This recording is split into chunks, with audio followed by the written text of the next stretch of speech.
কথাগুলো মন দিয়ে শুনবেন। কচু পাতা দেখেছেন নিশ্চয়ই। উপরটা চকচকে সবুজ আর ভিতরটা চুলকানিতে ভরা। তেমনই কিছু মানুষ আছে, উপরটা খুব সুন্দর কিন্তু ভিতরটা আবর্জনায় ভর্তি।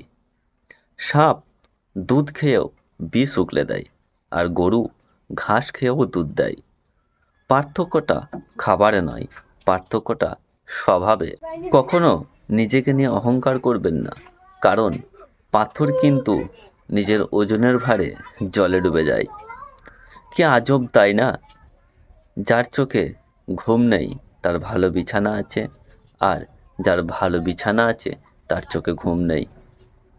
যার দয়া আছে তার দেওয়ার মতো কিছু নেই, আর যার দেওয়ার মতো অনেক কিছুই আছে তার দেওয়ার মতো মনটাই নেই।